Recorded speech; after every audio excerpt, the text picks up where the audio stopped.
Bienvenidos a un nuevo video de Valerio Valdés. Hoy estamos para hablar de el doblete que ganó el Llano Robert. Ahí, por lo que podrán ver en la cara de felicidad del Samu, vamos a poder hablar de esto. Un Llano Robert que luego de 30 años era más o menos, no ganaba doblete. Y bueno, este año ha ganado el doblete que se a Europa. Una temporada espectacular para el Llano Robert. Y para eso tenemos al experto ahora sí del Llano Robert. Samu, ¿cómo estás? Hola, fabulosa, magnífica y esplendorosa tarde, porque el Sandro Robles, como tú decías, 38 años después, desde 1987, ha conseguido el doblete de competiciones locales de Liga y Copa de Irlanda, que era algo que en el pasado había estado cerca, por ejemplo, en 2020, que ganó la Liga y perdió la Copa en la prórroga contra el Dundee. Y desde entonces siempre había fracasado, sobre todo por el tema de la Copa, que solía caerse temprano. Y este año se lo propusieron como objetivo y lo han conseguido. Así que culminan una de las mejores temporadas de la historia del club. Sí. Ahí los vemos, bueno, levantando el trofeo a Pico López, que bueno, buen año para Pico López también. Y bueno, un Jarro Robert que, vamos de memoria, ¿no? Porque ahora, bueno, vemos campeón del doblete, todo. El año pasado se quedó con nada plete. Venía, bueno, el Sherwood de salir campeón de liga y el Droga campeón de copa. Y obviamente hubo algunos cambios en el equipo. De entradas entró McGuinty, lo decíamos el año pasado, ¿no? Necesita un 9 y un golero para poder competir el Jan Robert. ¿Qué hizo? Fue por un McGuinty, Matthews, lateral derecho, Robertson, Healy, Grant y Michael Noonan. Justamente ficharon un 9 y un arquero. Y bueno, salida se fue John Hoare, que estaba muchos años, Barnes, Towell, Pum, Farrugia, Conor Noonan, que se fue seguido, McNulty y Johnny Kenny. Y bueno, también sumarle en verano la llegada de McGovern, de Meili, de Callum Hunehan y Vaseline. Y luego salieron Pauls, Robertson, o sea, Robertson vino y se fue, Jonas Sullivan y el amigo Jack Barn. No sé qué te parecen los fichajes, la entrada y la salida, Samu en general. Bueno, por un lado había cierta incertidumbre porque el San Robles, fruto de los éxitos que había cosechado en años anteriores, pues no solía llevar a cabo numerosos cambios, y los cambios que hacía eran sobre todo jugadores de relleno, de fondo de armario, o en algún momento puntual sí sustituía a alguna estrella que se le iba afuera. Pero este año había muchos fichajes de gente que estaba llamada a ser importante, como tú lo has dicho, el portero y el 9 eran dos figuras que había que reforzar claramente. Luego también la llegada de Healy, la de Grant, que eran fichajes que se esperaba que tuvieran mucho peso en el equipo, como así ha sido. Y sobre todo porque había que darle, bueno, un reemplazo a gente que en el pasado lo había hecho muy bien y que había estado muchos años, como Howe, como Farrugia, como Johnny Kenny, que venía a hacer 20 goles la temporada anterior, y otros que habían tenido su cierta relevancia y habían aportado en momentos también bastante, como Towell, sobre todo al principio, con los años se fue diluyendo, y de Pum. Y bueno, yo creo que al final toda esa incertidumbre pues se fue disipando a medida que iban jugando los jugadores, porque demostraron que estaban más que capacitados para jugar en este equipo y que elevaron el nivel respecto a lo que había sido la temporada anterior. Exactamente. Y bueno, para hablar de balances del equipo, 66 puntos, 19 victorias, 9 empates, 8 derrotas, 56 goles a favor, 33 en contra. Me repiten ese numerín, diría son. Eh, en Copa, bueno, eliminó al Westford 4-0, 2-1 al Romford, 1-1 en tanda de penal al Droga, 6-1 al Kerry y la final le ganó 2-0 al Cork, menos el Droga, fueron todos segundos. La Copa Segunda gana y yo no, mentira. Eh, bueno, como ya esto, buena victoria ahí, le costó obviamente el Droga, su bestia negra, pero luego una copa bastante cómoda para el Jan Robert. En esa final sufrió un poco, pero al final la terminó ganando. Y bueno, Liga Samu, más o menos cómo fue la trayectoria. Pues empezó un poco flojo, como viene siendo costumbre en estos años anteriores, porque Sí que es verdad que también se juntó con lo de la ronda aquella del molde de Conference League.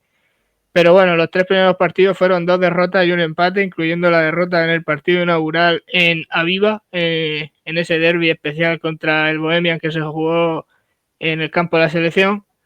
Pero bueno, a partir de ahí espabilaron, porque sumaron 5 victorias y 2 empates en los siguientes 7 partidos. Y así en la jornada 10, pues la situación de la tabla no era mala del todo, porque el Drogheda iba primero con 19 puntos y luego ya estaba en el St. Patch y el San Robes con 18, en un contexto donde todo estaba muy apretado, porque Shelburne era cuarto con 17, Galway era quinto con 16, Derry era sexto con 14 y Bohemian era séptimo con 12. O sea que en un hueco de 7 puntos había 7 equipos, lo cual fue pues un inicio bastante divertido para la liga, porque parecía presagiar que iba a ser muy igualada, pero luego vimos que no. Sí que es verdad que luego tuvo 3 partidos sin ganar el San Robes, incluyendo aquel partido de infausto recuerdo en Talas, que empieza ganando 2-0 a Bohemian y en 45 minutos se lo remonta al Bohemian, incluyendo un gol, la última jugada del partido, y acaba perdiendo 2-3, el segundo derbi del año.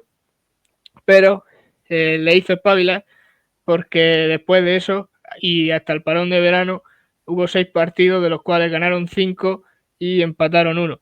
Y además con victorias contundentes como un 4-0 al St. Patch, una remontada 1-2 en Derry con un gol en el último minuto, y todos esos resultados hicieron que, si bien decíamos que al principio la liga estaba siendo muy muy competitiva entre todos los equipos, pues ahora el Sono Robe se puso líder ya en la jornada 15 y se fue al parón de verano con 6 puntos de ventaja sobre el Drogheda y el Bohemia, 7 sobre el St. Patch y 9 sobre Shelburne y Derry.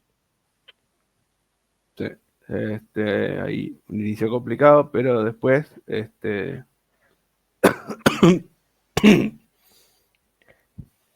disculpen, me agarró el gato.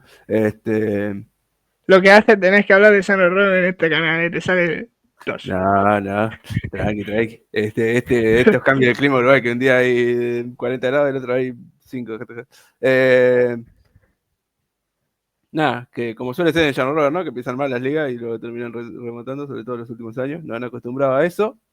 Y bueno, luego el parón, como decía Samu, 3 victorias seguidas, hasta la derrota 2-0 en Dalemont. La bestia negra este año, el Bohemian, que le pudieron ganar un solo partido de los 4, ¿no? Si no me recuerdo mal. Sí. Lo Y sumó 2 además victorias. ganaron en 3 campos distintos. Bueno, ganó en Aviva, ganó en Tala y ganó en Lima. El hack trick perfecto. Sí, sí. Luego 2 victorias, incluyendo un 2-0 a Derry, que luego se convertiría en su competidor, entre comillas, porque nunca hubo un competidor real en esta liga. Y 2 empates mientras se jugaba las 3 rondas de conference. Ahí había que compaginar las competiciones y las 2 primeras de FI, de la FI Cup, y con eso sacaban 9 puntos a Bohemia y a Derry, o sea, ya estaba prácticamente ganada desde cuando estaban las fechas europeas. Y bueno, en los siguientes 3 partidos sumó 2 victorias y un empate, incluyendo la única victoria en el de este año, lo que decíamos, y también eliminó al Drogheda y al Kerry de Copa, que ya también lo decíamos. Y era 15 puntos de Derry, quedando 15 en juego, o sea, ya estaba ahí. Y bueno, ahí cuando empezó los nerviosismos en la hinchada de John Roll, sí, bueno, tenía la diferencia de gol muy, muy bien. Le valía con sacar un punto en 5 partidos. Y bueno, Derry tenía que ganar todo, ¿no? Y que John Robert perdía todo. Y 16 goles de diferencia. O sea, tenían que golear a John Robert todos los partidos, o Derry golear todos los partidos. Y por un momento, no es que parecía, pero perdió 3 partidos contra el Shelburne aparte y el mismo Derry, pero ya ganó el partido contra el Galway 1-0 y ahí se proclamó campeón. Si hubiera estado un poquito más flojo en la otra etapa del campeonato de John Rovers, al final hubiera sufrido un poco más, pero bueno, la renta que tenía, digamos, este, que le dio, y bueno, perdió el último partido contra Sligo ya con el campeonato, ¿no? ¿Quiénes fueron los goleadores, Samu, de estas 2 competiciones?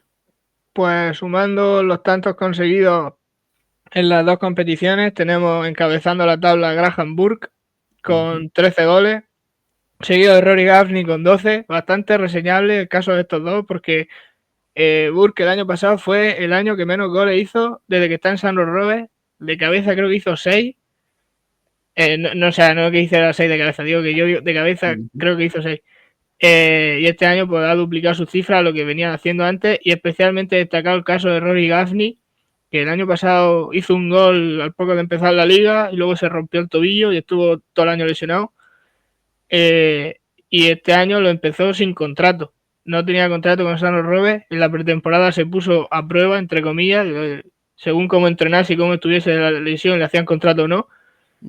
Al final Bradley se lo hizo mediante una rebaja del salario bastante significativa, y ha hecho 12 goles, que contando los 3 de Europa también son 15, y eso significa que ha igualado su mejor registro, que fue el que consiguió en 2022 en el club. Luego con 8 está Michael Noonan, con 6 están Aaron Green y Joe Honohan, con 3 están Cleary, Grace, Healy y McEneff, con 2 están Byrne, Grant, Pico López, Mandroyu y Watts, y con 1 está Kian Barre, Adam Matthews, Víctor Ociambuna y John McCover. Muy bien, ahí, bueno, Burke ya sabemos que es de los mejores jugadores, ¿no? Y creo que fue de los jugadores de la temporada de Jean Robert, junto con, bueno, ya varios ahí, Hunahan, Healy, etcétera. Pero bien por Burke siempre ahí. Gamley totalmente inesperado, siguiendo haciendo goles, inclusive, bueno, goles en la final. Y bueno, en una me parece unas muy buenas cifras para hacer una primera temporada contando la edad que tiene. Y bueno, las asistencias, Barney Mandroyu. Ojo con Jack Barney, que se fue a mitad de temporada y quedó entre los asistentes, Burke y Hunahan. Hunahan, bueno, jugó mucho por la banda también, pero bueno, muy bien los números que tiene. Y bueno, los 4 Grace, Grant y Watts, 3 Noonan y bueno, los 2 Cleary, Healy, O'Neill y Nugent. Nugent existe, está vivo. Y 1 Clark, Gaffney, Green, Matthews y McEniff.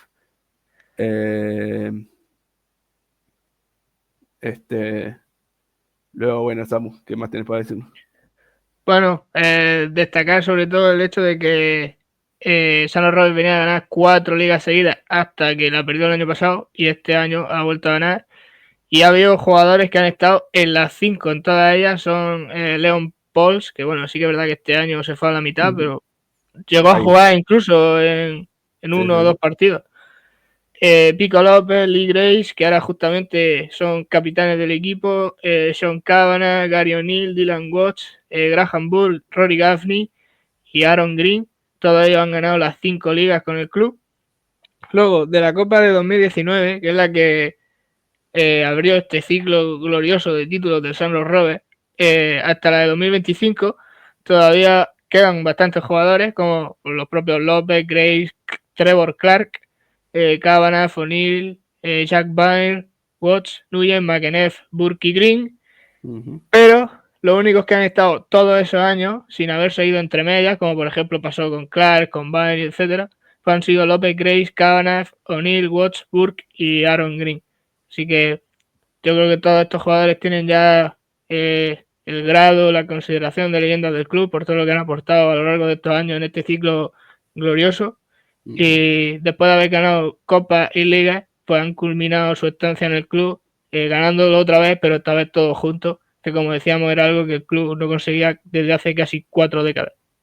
Sí, te iba a decir dos cosas que han sido constantes en el Charlotte este año, gente que va y vuelve, como Clark y como decías, McEniff, etcétera. Y luego, bueno, los jugadores nombres que siempre han estado ahí en el 11. Tremendo lo de Cabran, que hace 3 años no juega, pero sí ahí el hombre. Juega sus 3, 4 partidicos al año, hasta ahí todavía. Y bueno, supongo que será muy importante en la historia. Y bueno, eso fue todo. El año, como decíamos, seguramente más importante de John Robert, a la espera de que pase en Europa, que está un poco más complicado este año, pero bueno, todavía tienen alguna chancecita ahí. Gapni decía, ¿no? ¿Qué más podemos hacer en el fútbol grande? Ganamos el doblete y clasificamos a Europa. Y no sé si sorpresa, pero otros años parecían un poco más fuertes, pero este año fue el que mejor le fue, ¿no? De estos últimos 5 o 6 años. Sí, yo creo que este año el mérito que tiene sobre todo lo de Europa es que lo han hecho por la vía difícil, que era no tener margen de error como en otros años en donde se podía permitir incluso perder 2 de las 4 rondas. Este año había que ganar 3 de 3 y lo han conseguido. Y bueno, decía Gaffney que no saben qué más pueden hacer. Pues Bradley le contestó a los pocos segundos porque dijo que el equipo tenía que seguir creciendo y que el próximo paso era clasificar a Europa League, no a Conference.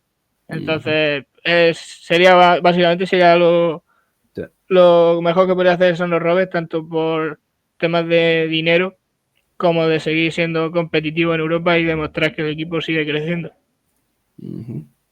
Sí, sí, totalmente. Bueno, hay mucho más que también, bueno, si clasificar con Ferenc o Europa League, tratar de avanzar los grupos de vuelta, seguir sumando a poquito, pasito a pasito. Creo que ya tienen margen con lo que han conseguido para invertir un poquito más también. Han fichado jugadores buenos, pero todavía podrían fichar mejores jugadores, creo. Y bueno, seguir avanzando como equipo que lo están haciendo muy bien. Eso fue todo. Nos vemos en próximos directos y videos. Hasta la próxima. Chao, chao. Chao.